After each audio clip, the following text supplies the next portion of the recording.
Hello. All right, I can skip my introduction. I did want to add, though, for context, that prior to serving in my role as the executive director, I was in-house counsel at Oregon Health and Science University. And in that role, I provided a lot of advice to our patient advocates. And then also, I lost my mother 15 years ago, so I can certainly speak to the advantages of advanced care planning.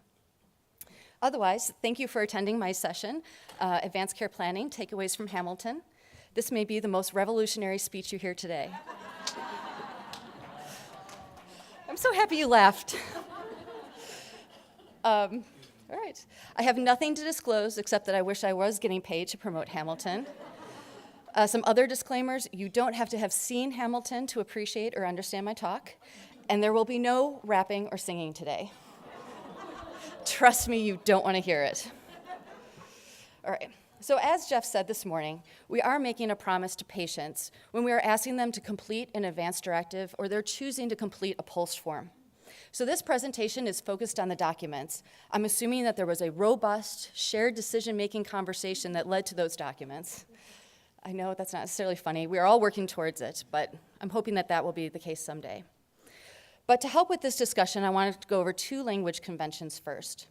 There are a number of names for legal documents, and I want to make sure we're on the same page that I'll be using advanced directives in this conversation.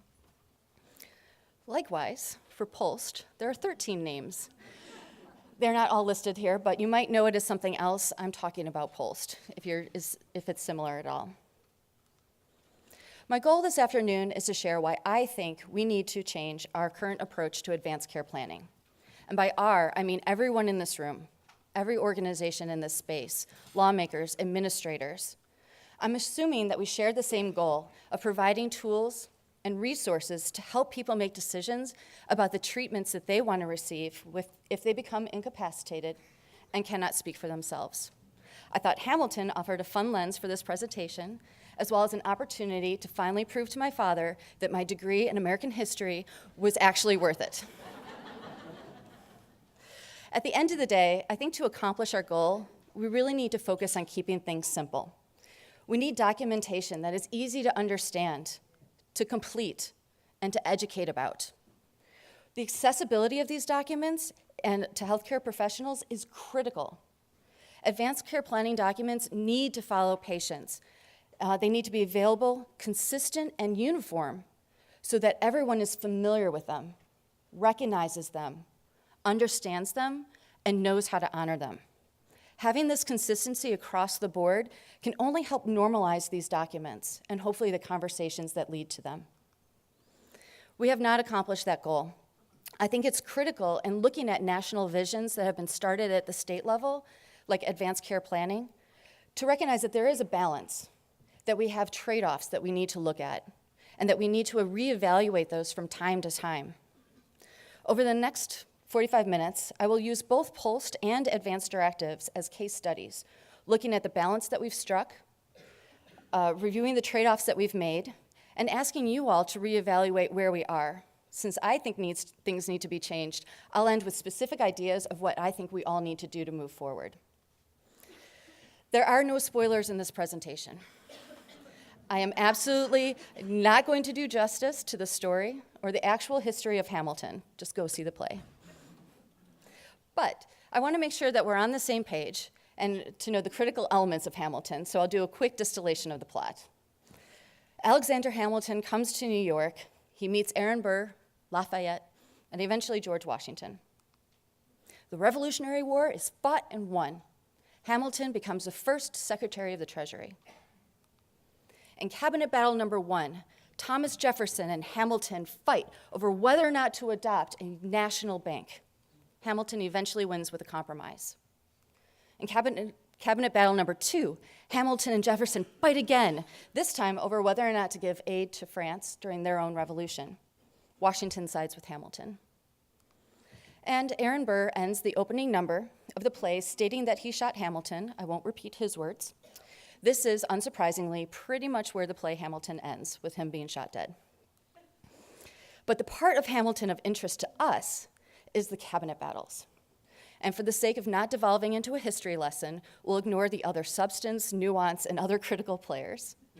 And instead, we'll focus on what Jefferson and Hamilton were rapping about, which is their differences, which defined our first political parties. Yes, Democrats and Republicans were once united. Hamilton favored a strong central government with a single bank. Jefferson wanted more power given to the states and for each state to be responsible for their own finances. What they were really fighting about was power.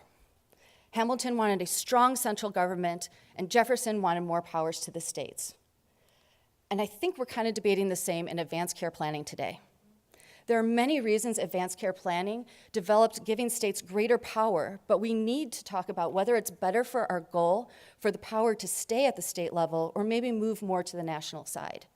Again, our goal is to provide tools and resources to patients to help them make decisions about their treatments and what would happen if they become incapacitated and cannot speak for themselves, and then have confidence that those wishes will be honored regardless of where they are in the United States when that medical crisis occurs.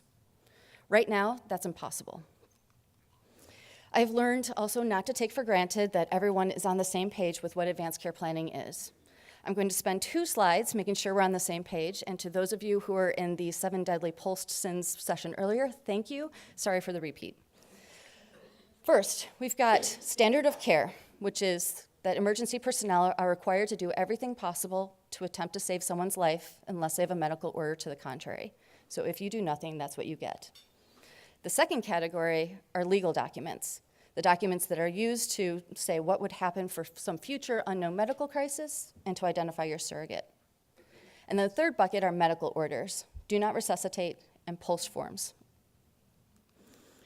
I'm hoping most of you or all of you are familiar with POLST and advanced directives, but to hit on some of the key differences, with POLST, we're talking about a very specific population of people who are seriously ill or frail and whose healthcare professionals wouldn't be surprised if they died within a year. For advanced directives, we want everyone to have one. For POLST, it's a medical order, so it must be completed by a healthcare professional. With advanced directives, healthcare professionals may not even know it was done. And with POLST, EMS can follow it because it's a medical order. With advanced directives, that gets figured out later on. All right, again, I will be using both POLST and advanced directives as the case studies when talking about national versus state interest and power. They both started as grassroots movements into national programs, but they developed in different ways.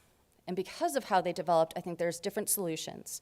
And I want to discuss their development, their challenges, and what we can do to make things easier in our space of advanced care planning. Both of these documents have value to patients and healthcare professionals. We just need to make them easier to use. So let's start with POLST. POLST is a bit cleaner because there is a national group that's leading it, helping with implementation, and it has a fairly unique or a fairly similar medical order from state to state, as opposed to advanced directives, where there is no one single organization leading the charge. And with advanced directives, because you're talking about general treatment wishes, there are a lot more opportunities to play with what the document looks like. So, POLST started in Oregon in the mid-1990s. By 2004, there were 6 states with programs: Pennsylvania, New York, West Virginia, Washington, and Wisconsin. They had all modeled themselves off of the Oregon program, each of these making differences to the form and to the program itself, differences like what acronym they were using, what color form they were using, how they described the POLST concept, how they described the POLST in the intended population. And they did this for different reasons. Some did it because of legislation. They wanted to implement the program and some compromise was necessary to get the program implemented. And others did this because they thought they had a better way of doing it. And that's not a bad thing. You give anyone a form or a program, and they can find something to change about it. But the important thing at this point in 2004 is that there wasn't a national movement. This was a state or locally initiated movement where they were taking the idea from Oregon and changing it to fit where they were implementing it locally. However, they got together with some advisors, the leaders of these states, and said that even though they had these differences, they agreed that they actually shared a vision that all states eventually adopt the POLST paradigm, resulting in consistency of process, improved patient care, and greater patient control and direction over medical treatment. And that means that a patient getting a form in one state should be able to travel anywhere in the United States and have that form honored, and to have confidence that that form will be honored. As a result of the conversations in 2004, the leaders started what is now known as the national POLST paradigm.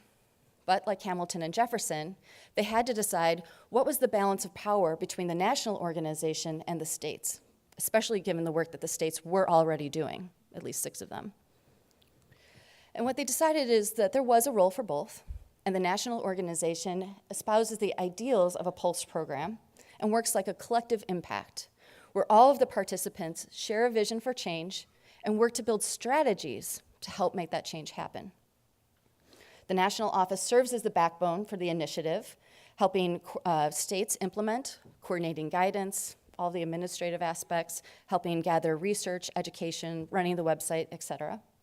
And all programs are offered the opportunity to participate in national leadership. There's no requirement that they participate in any way, though. And in 2004, the leaders decided that on the state side, that the states should still be responsible for implementation and development of the POLST paradigm. And that means that each state needs to create their own coalition or task force and pull together to develop their own form and set up their own program, meaning that they need to decide whether or not they're doing a grassroots approach, where they're building community consensus, or are they going to follow legislation and regulation? The approaches vary. All states are encouraged to follow the national standards and guidance for their form and their program. So to tie it back to Hamilton, in the national POLST case, Jefferson and not Hamilton wins. This means that states have more power than the national organization. Because the national organization just sets the standards and guidance, but states implement. And so they're the ultimate ones that decide on whether or not they want to follow the requirements for the form or whether they want to integrate the fundamental elements into their program. And that creates challenges.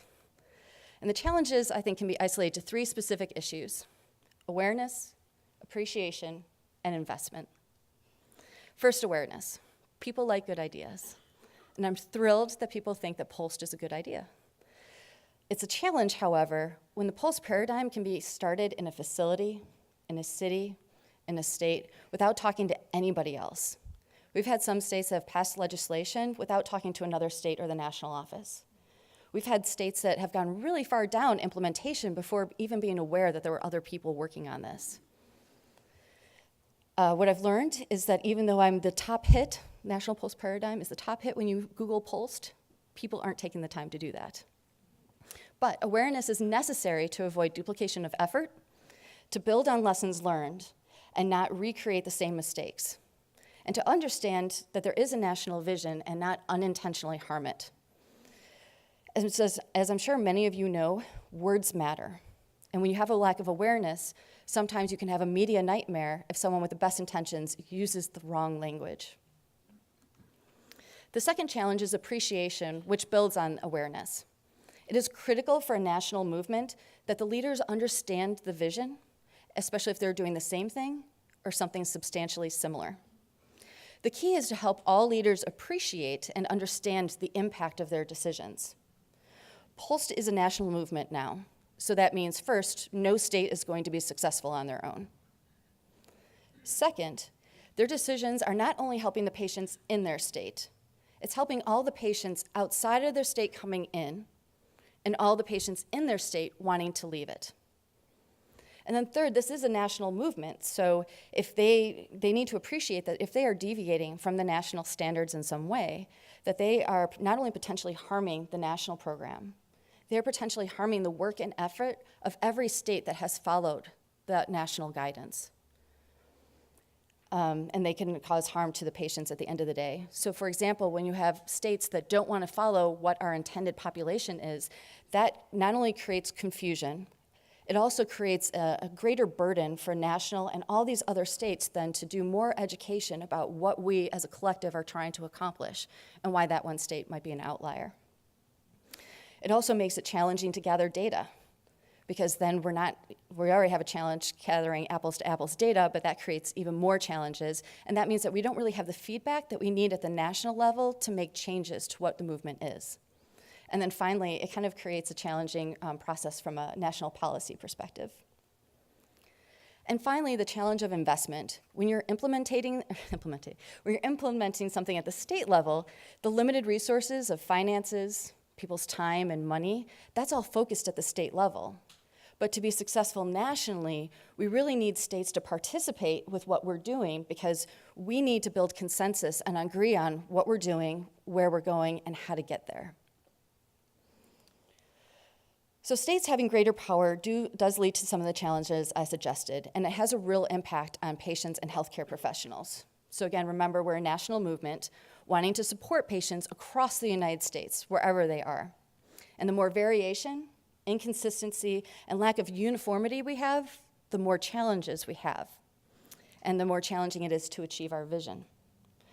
So right now, with few exceptions, a person cannot be confident if they get a POLST form in one state that it will be honored in another. The good news is that's likely to happen, but we cannot be confident of that. So for example, there are many states that live, or many patients that live on the border of Oregon and Washington, and they get care in Portland, Oregon, or Vancouver, Washington. And one question I was asked with a lot of frequency when I was legal counsel was, can we honor the form in between the states? And it's actually a good analogy, or a good example, because Oregon does not require a patient signature or a surrogate signature on their form for it to be valid, but Washington does. And so an Oregon form could be valid in Oregon, but the minute it goes across the border to Washington, it becomes an open question. And when we asked Washington to interpret their statute, which says a form needs to be substantially similar to the Washington form to be honored, they weren't able to give us a direct answer on whether or not Oregon's would be honored if it was unsigned. They said, oh, that's up to the facility. All right, well, that's not helpful. I mean, then you're forcing patients to sign off on it, and Oregon had good reasons not to do it, and sometimes surrogates don't want to sign those forms. So, what we lead to is a problem where we're asking some patients to track 2 or more forms.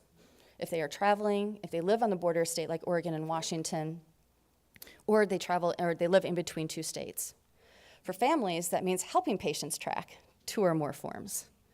And then for healthcare professionals, we're asking them to be familiar with all 50 versions of the form, to know which ones they can honor, and then to figure out how to advise their patients who are traveling, live between 2 states, or live in 2 different states. A lot of people think reciprocity statute solves the problem, and it doesn't. First, states like Maine and Oregon have implemented successful POLST programs without any legislation at all. So asking them to go to the state legislature to pass a reciprocity statute is asking them to open an unnecessary can of worms. I mean, who seriously wants to go to the legislature, right? No. Second, statutes about reciprocity, there's 4 different variations, but for the most part they say, if you're in this state, any outside POLST form that comes in has to be substantially similar to this state's form in order for us to honor it.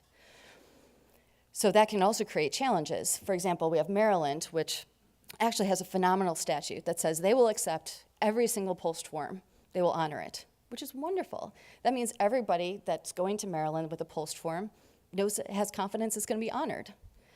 But for the people in Maryland, that's a challenge because their form is not similar to any other state's form.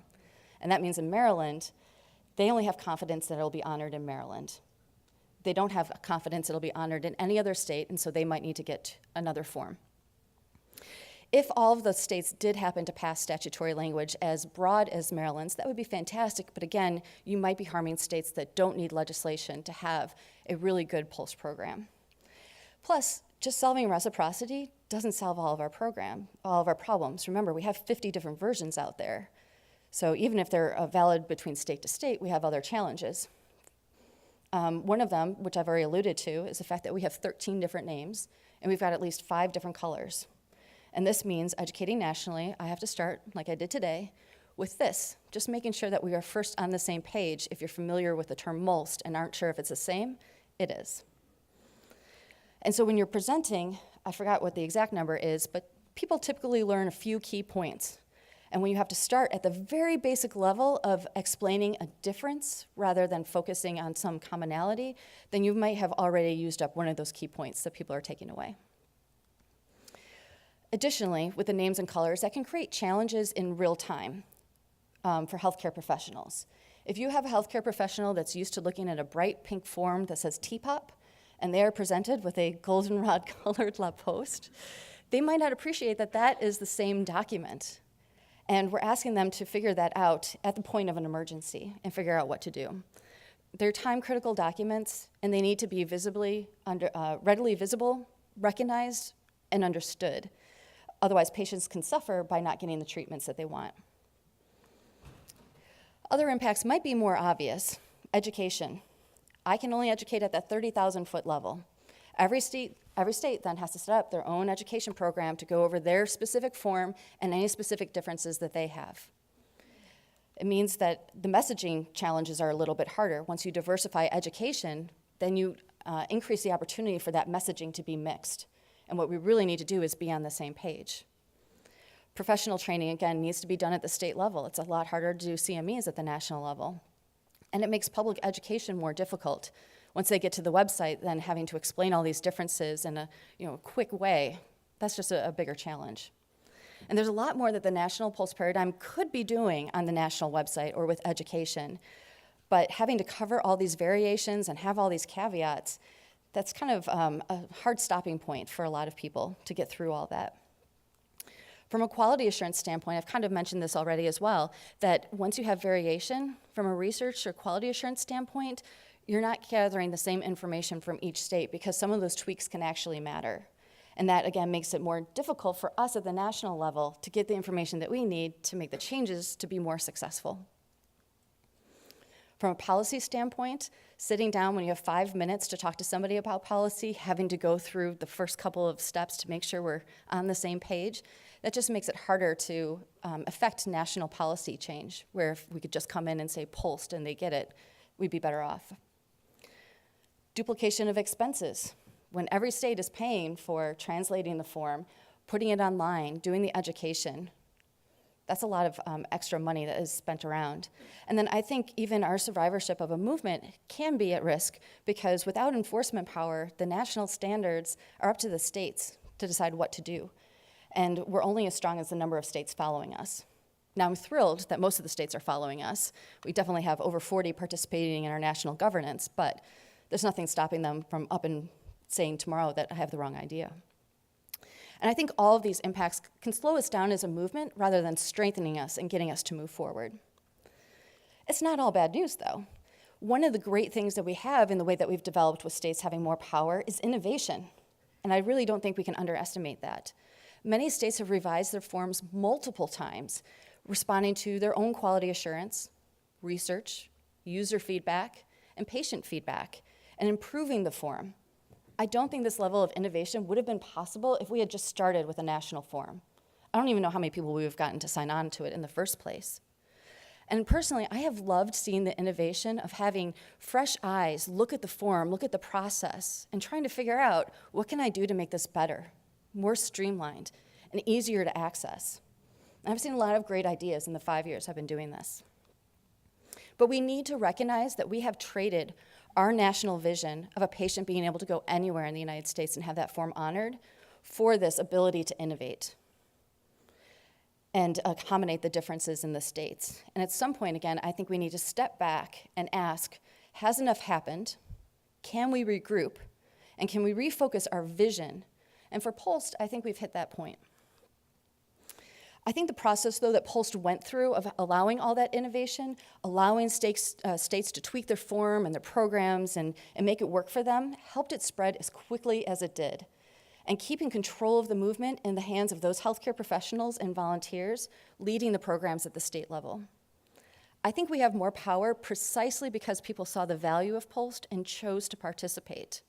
This is truly a ground-up movement and not a top-down one. And as Stephanie mentioned, it's wonderful that we finally have POLST in all 50 states, DC, and Guam, meaning that I at least have one person to reach out to who's actually working to implement. I'd say all states but one have more than one person. But it isn't good that we have such variation among the states. And because of this variation, some of the variation is because some states can't follow the national standards because of their legislation or regulation. Some states went through such a contentious consensus process that they don't want to reopen it. And some states just don't want to work with us. So I think we're at a turning point now where we've actually created unnecessary complications and have tipped over to possibly harming what we're trying to accomplish. I have to say I'm thrilled that actually programs are more similar than not, which is good, but we still have to spend time educating about the different colors, the different names, and some of the basic things, and it would be easier to educate if we could get more uniformity and spend less time on that and more time on the concept. So as I mentioned earlier, we've got these participation challenges. For states, again, duplication of efforts and resources. We're spending a lot of time creating resources to address these issues raised by the lack of uniformity and consistency. On the national perspective, again, challenges with policy, difficulty in education, et cetera. And all this really means is that we are having to put so much time, energy, and resources into explaining the differences, really at the expense of doing something stronger and better together. We are at a crossroads. Do we want to have states continue to have such control over the forms, the program, and the process? Or do we want to work together to see how we can make things easier for patients and healthcare professionals and make them have an easier time understanding, completing, and honoring POLST forms? I am really proud and happy that so many state leaders are actually willing to talk about this and think about what we can do to re-envision what we're trying to accomplish and to challenge the status quo and just be willing to think about what we could be doing together. And some of the changes we've already started. One of them, we've been changing our governance system. We used to have a smaller group of 18 and some advisors that were kind of making decisions for the entire country about where we were going. And now, as I mentioned, all states are invited to participate in national leadership. We're including everyone that wants to be a part of this. I have a grant right now to create a single national POLST form. Again, I can't enforce this. It has to be voluntary. But nonetheless, I'm hoping that states can appreciate the value of the things I just talked about, improving education, eliminating reciprocity questions, which is probably the #1 question I'm asked, eliminating duplicative costs, and creating new opportunities. And then finally, we have a technology consensus project going on right now, which is helping build guidance documents so that all states can appreciate how and the best practices for implementing POLST and technology in electronic health records, health information exchanges, and mobile technology, and working together to try to make sure that we have interoperability more at the start of this rather than trying to fix it after all 50 states have a registry. So moving on to the second case example, advanced directives. And I'm kind of excited I get to talk about something other than POLST. So. Advanced directives are a slightly different story than POLST, as I mentioned. They are legal documents and not medical orders. They are intended to serve as guidance. There is not a single national organization promoting it in the way that POLST has. And again, you have variation among the forms. If anything, advanced directives are a better example of Jefferson and not Hamilton winning, and more power and control going to the states. We have a lot of case law and statutes, and we've determined that advanced care planning is very clearly a state issue. The first advanced directive was proposed in the late 1960s. Louis Kertner was the attorney representing the Euthanasia Society of America, and he reiterated that the law provides that a patient may not be subjected to treatment without his consent. He suggested that individuals should be able to put in writing ahead of time the extent to which he or she would be willing to consent to treatment. He referred to the document as a living will, also a declaration determining the termination of life, and the testament permitting death, among other names. California adopted the first living will statute in 1976. By 1986, 41 states and DC had adopted something similar, and today we have all 50 states and DC having at least one statute-based advanced directive. As with POLST, I think the goal is to have an advanced directive in one state and be able to have confidence that it's going to be honored wherever they are in the United States. Again, I can speak personally as legal counsel to the number of questions coming up about whether or not an out-of-state advanced directive was valid and something that we had to honor in Oregon. And in reality, the good news is that there aren't really reported cases. There's few word-of-mouth stories about refusals of healthcare providers to honor an out-of-state advanced directive. But that shouldn't really be the standard. We want the certainty that if a patient takes the time to complete an advance directive, that we are going to make sure that's honored wherever they are. And similarly to POLST, advance directives have their name challenges, not as many, but they're called different things in different states. So again, it's helpful to make sure that everybody is on the same page because they might notice something different. And I've learned, I think even with advance directives more than POLST, people really latch onto a name. I've gotten into some very interesting debates on whether or not it's a proxy or a surrogate. So people, it's entrenched in our language. Also, while advance directives aren't as time critical as POLST, it still needs to be something that is easily identified and able to be honored by healthcare professionals. And I think with POLST and advance directive, the more terms we add, the more complicated we make it, the harder it is to normalize what we're trying to do in the conversations. Additionally, with advance directives, different documents do different things. So some of them provide general treatment wishes, some of them only appoint a surrogate, and some of them do both, and you have to know. So that means that somebody may need one or more documents, and then from the legal perspective, again, we're asking healthcare professionals to recognize an advance directive, know if it was valid in the state in which it was completed, and then know if it's valid in something they can honor in the state where they are located. Again, there's no centralization for advance directives, but that doesn't mean there can't be a national role. I think it's just a different approach. There have been several attempts at uniformity. One of them is in 2005, Charlie Sabatino published an article looking at 5 Wishes, which is a document produced by Aging with Dignity, and concluded that it would probably be valid in 36 states and DC. The 14 other states included legal requirements that made it difficult, if not impossible, for 5 Wishes or any other single form to be uniform. And when Charlie looked again in 2016, he found that at least it had changed, and there's now 42 states in DC that can probably honor 5 Wishes. But it still doesn't accomplish our goal of advance directives being in all 50 states. In 2011, the American Bar Association Commission on Law and Aging released a booklet offering a simple, durable power of attorney for healthcare designed to meet the legal requirements. They were trying to get something that would work for all 50 states. This only focused on identifying a proxy or a surrogate. But there were 5 states that had laws so inflexible and so cumbersome that the bare bones power will not work. I like Charlie's term of the forbidden 5. Indiana, New Hampshire, Ohio, Texas, and Wisconsin. And these are the states that make having a national advance directive realistically impossible.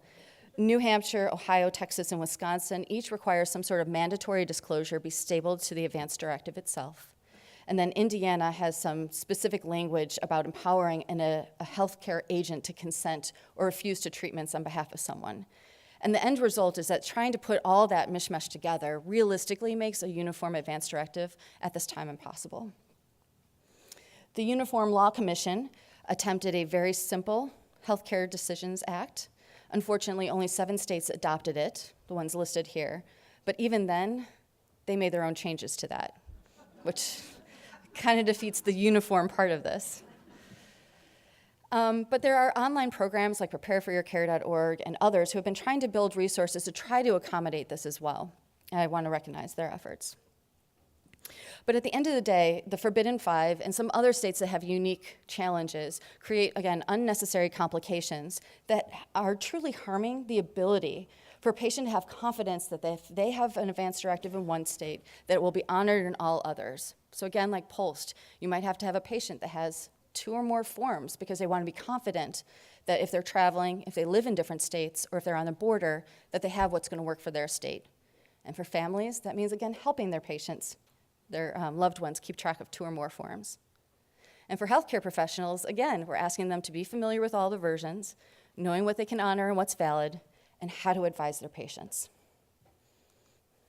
So as with POLST, advance directives are at crossroads. I just don't know who to direct the question to beyond you all. Do we continue the path that we are on, or do we try to make a change to help patients and healthcare professionals have an easier time understanding, completing, and honoring advance directives? There are a couple of solutions, and they all involve state law, a little bit of federal law, and I apologize for that.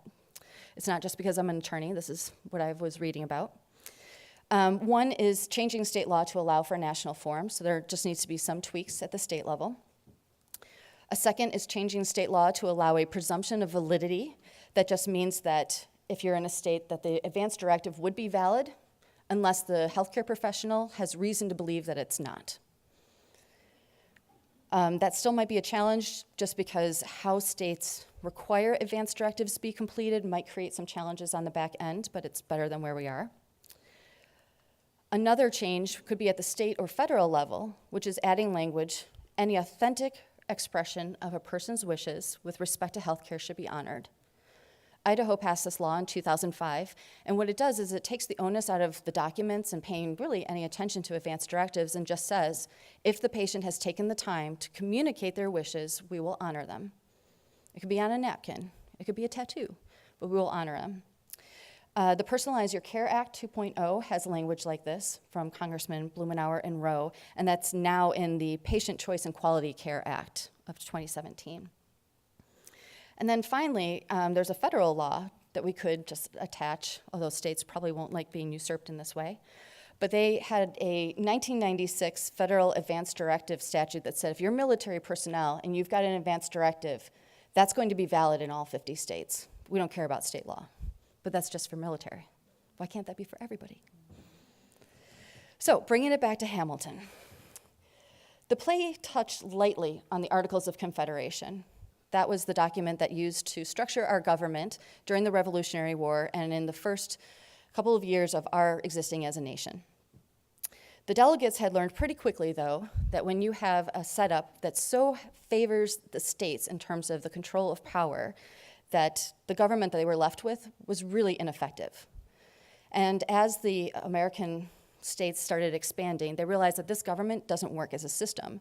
And so they had the Constitutional Convention, where people came together and they came up with a new form of government. They got rid of the Articles of Confederation, and they end up with what we have today, which is the US Constitution.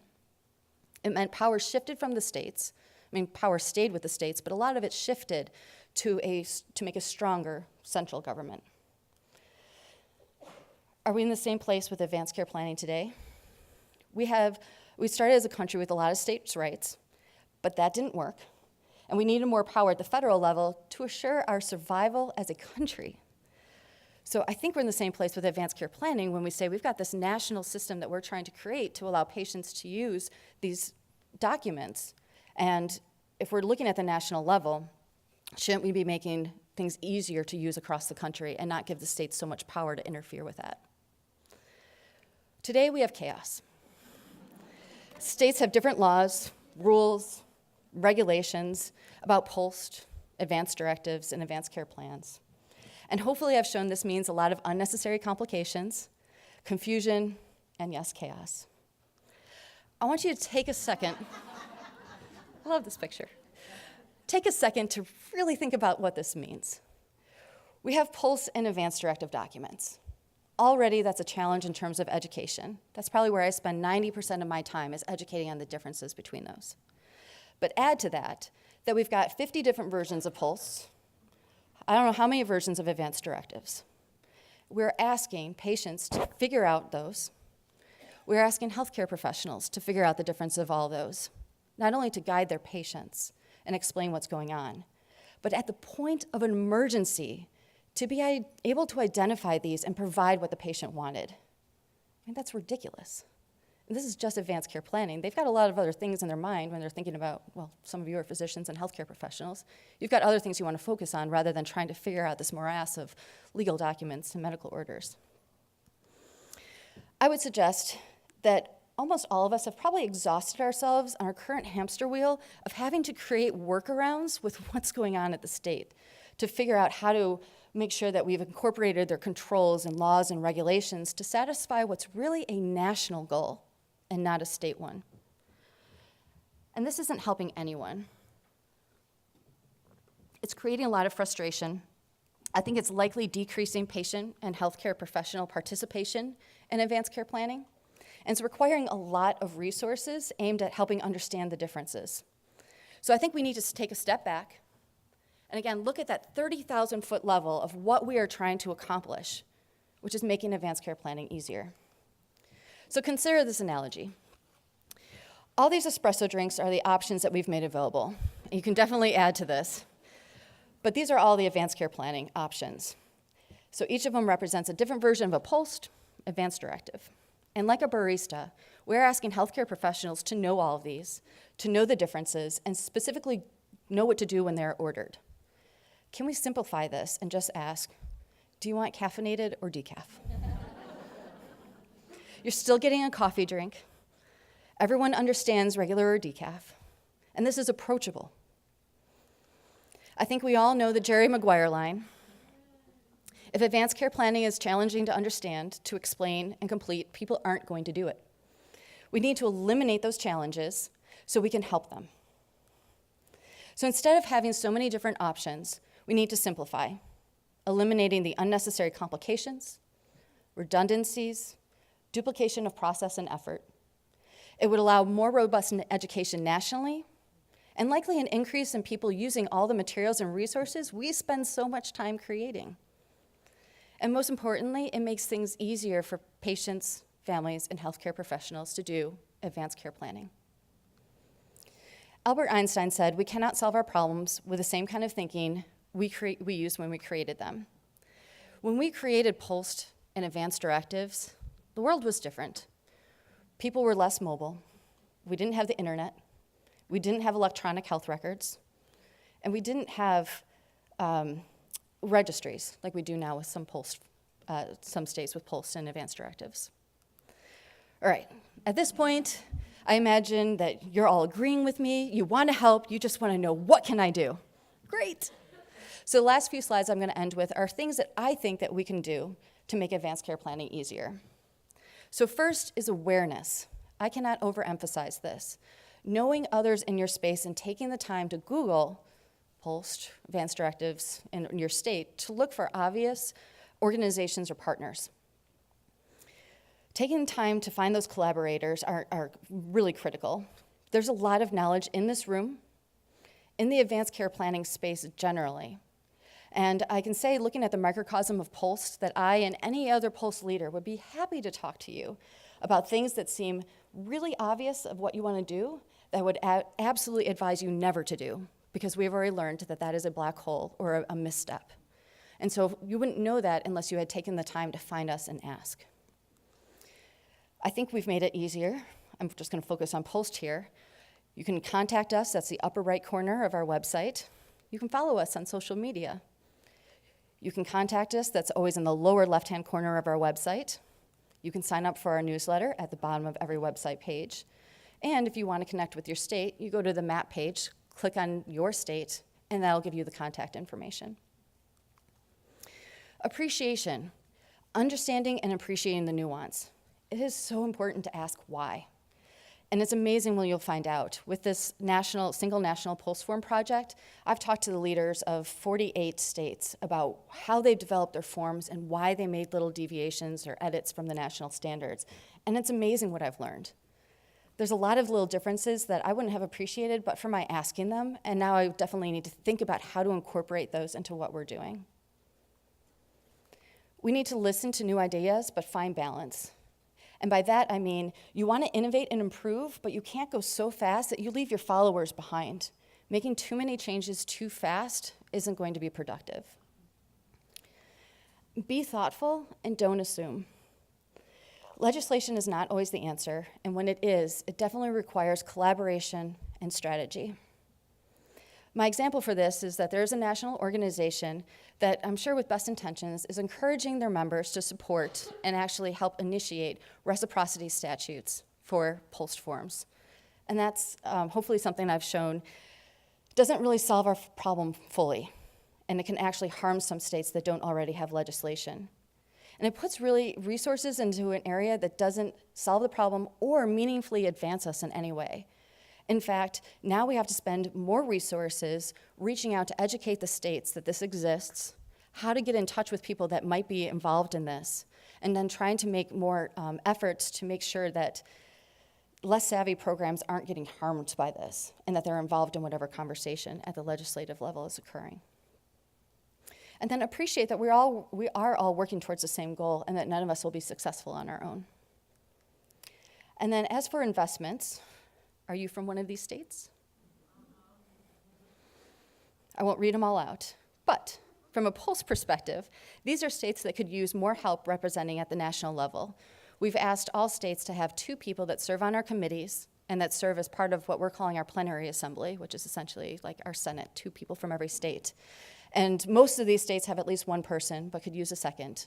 A handful of these only don't have anyone because of bandwidth. They need to focus on their state. Otherwise, as I said, get involved with your state POLST program, ask what they need. They would love to have your help. Otherwise, you can examine your state's advanced care planning legislation and regulation and maybe lead or support efforts to change and allow for a single national forum. There are some states that'll have to change legislation in order to be able to do that. You can email me. I'm happy to help you. Look at what you can do to improve the portability, passing some of that general language that we just want to honor the patient's wishes, no matter how they appear. And if you're from one of the Forbidden 5, I strongly encourage you to do this. And then finally, supporting the federal legislation that we have, the Patient Choice and Quality Care Act, that includes language about the portability of advanced directives, regardless of how it's communicated. So I would say, remember, if you want to go fast, go alone. But if you want to go far, go together. I was searching for a final image, and I thought this was great. No ant can make that bridge alone, but together, a colony can make a bridge to a better place. And like those ants, let's work together to make advanced care planning easier for everyone. I'm open to other ideas on how we can change things and achieve our vision of allowing patients to travel anywhere in the United States and have confidence that the time that they've taken to do an advanced directive or get a POLST form will be honored during a medical emergency. So thank you.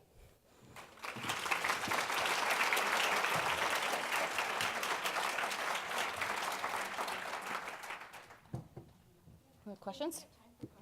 Yes, so who has an idea that they would like to share? The microphone is in the back. If you wouldn't mind moving back there so the whole room can hear you while I talk quietly in the week. Microphone in the back, there we go. Do you want to go to the mic or? Matthew's going to run it up to you. Oh, okay. If I can get there.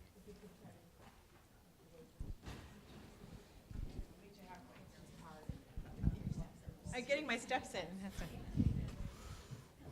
Thank you so much for your presentation. I feel like you've described not only what's going on with advanced care planning, but American healthcare in general. I think we're at a crossroads. I didn't want to go that far. I know. I'll go there. And no Broadway musical in the world would cover that. So a question is, how does the Patient Self-Determination Act help us, if at all, with this? And are there any good models out in other countries for how we could proceed? For the Patient Self-Determination Act, I've actually heard more about that at this conference than I have in the last 10 years since I graduated law school. So I'm not sure how to answer that other than at least it brought awareness to the document, but I've heard that there's a lot of things that need to be changed. And as Susan Hickman pointed out, it was a missed opportunity for a lot of reasons. So I can't address that anymore, but in terms of things to do, or examples out there, I think, again, Idaho did a great job with their statute of just saying that any authentic expression of a patient's wishes, I mean, if all states had that, that'd be fantastic. And then from a state or a POLST perspective, I think just getting involved or encouraging the state leaders in some way to say, be part of the national movement, participate, see what we can do to have a national forum, but how else there's a lot of activity going on at the national level, and I don't want to discount the innovation that I think that we still need and I want to have, but also recognize again that we can find ways to become more uniform and consistent to achieve our vision and figure out how do we innovate a little bit more aligned with one another.